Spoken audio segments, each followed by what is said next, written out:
from an 83-year-old lady that she wrote to her grandson.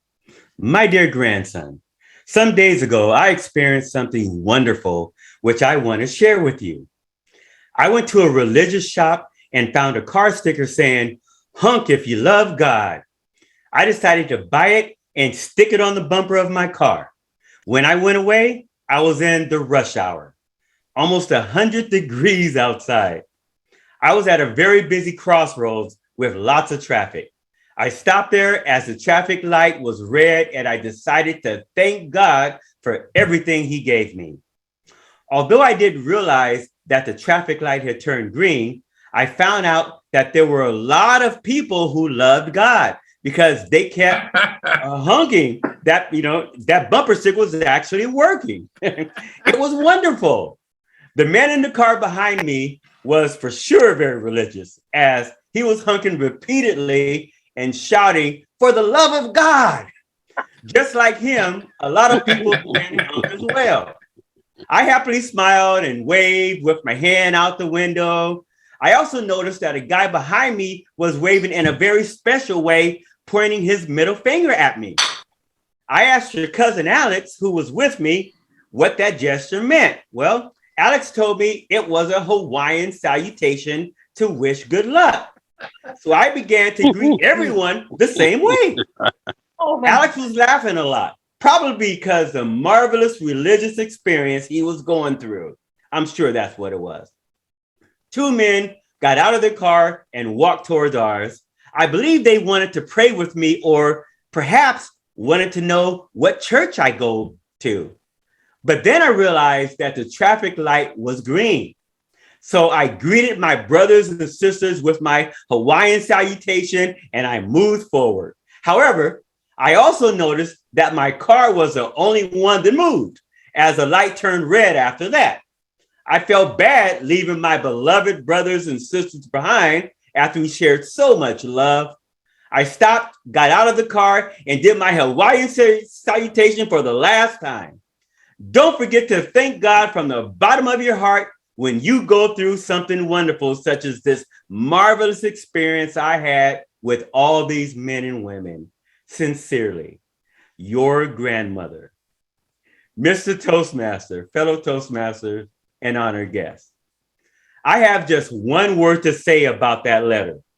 Clueless. This phrase has been said many times, but I'll say it again. You don't know what you don't know.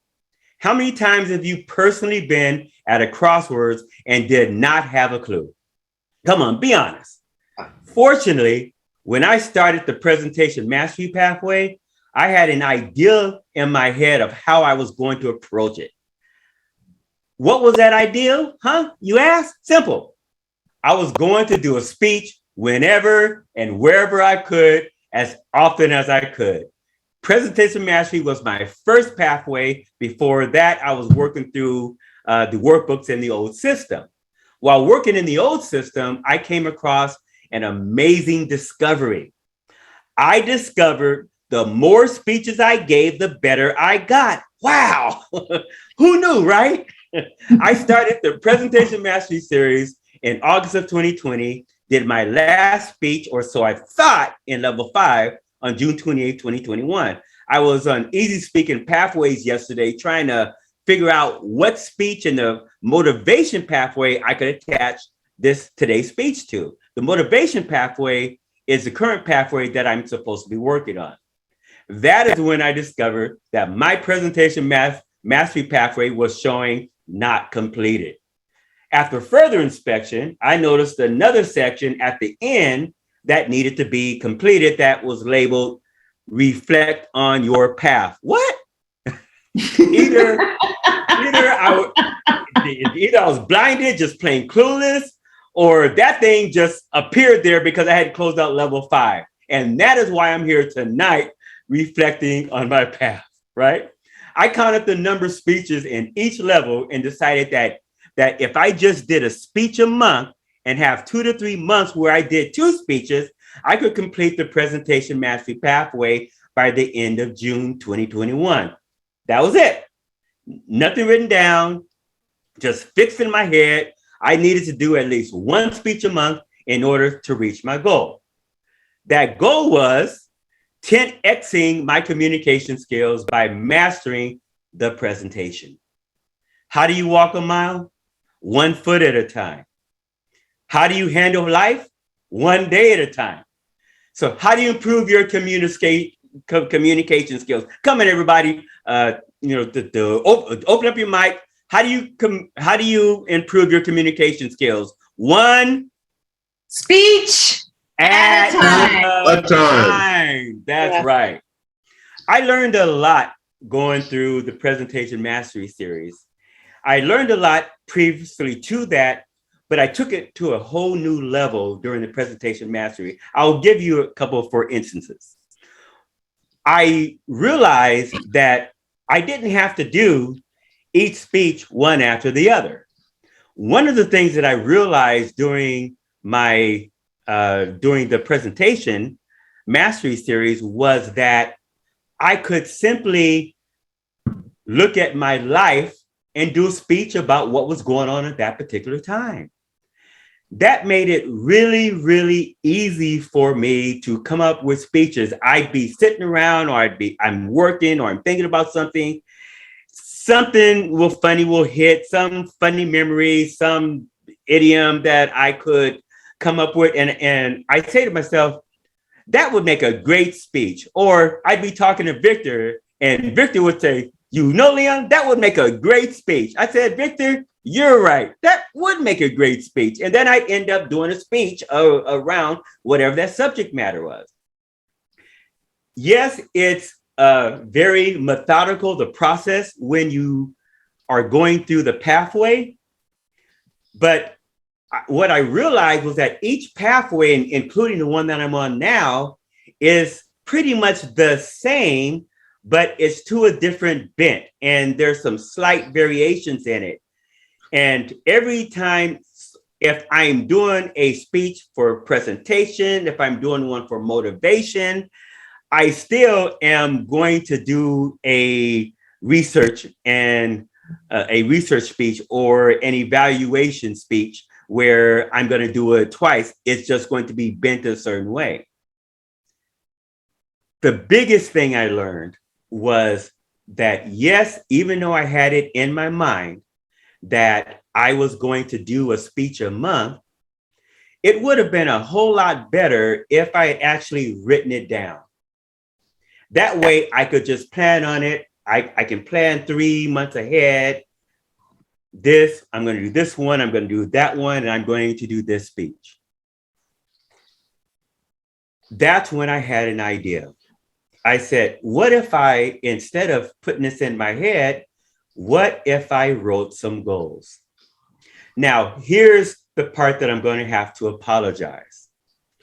I came up with the 1 a month challenge.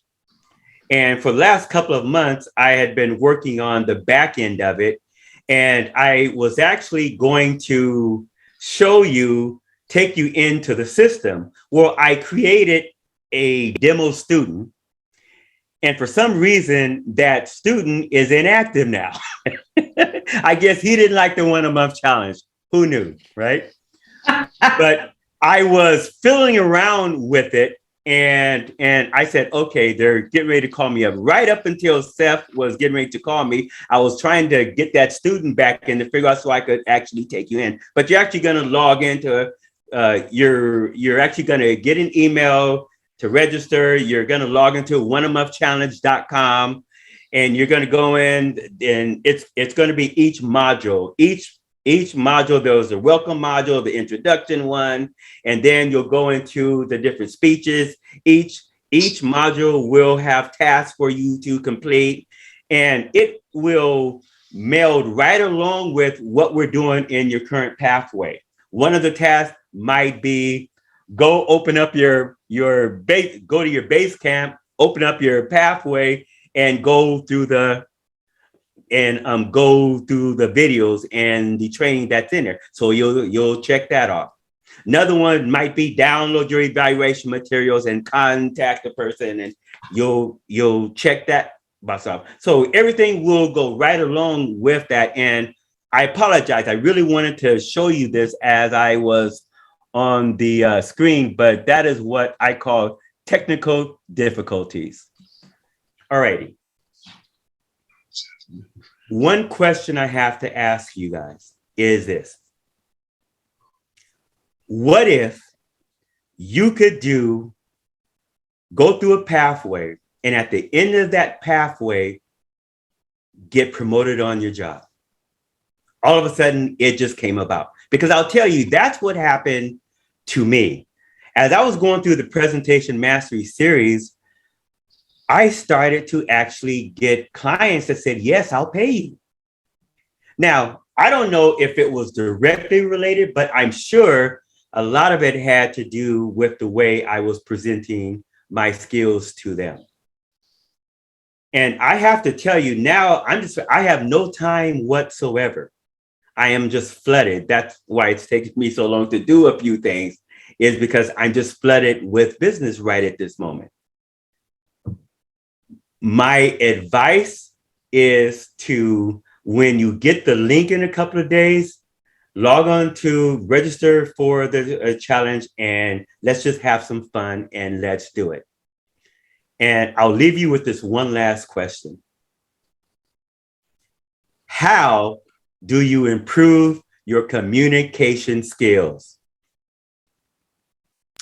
Speak often. One speech at a time, right? There you go. All right. Okay. Mr. Toastmaster, to you.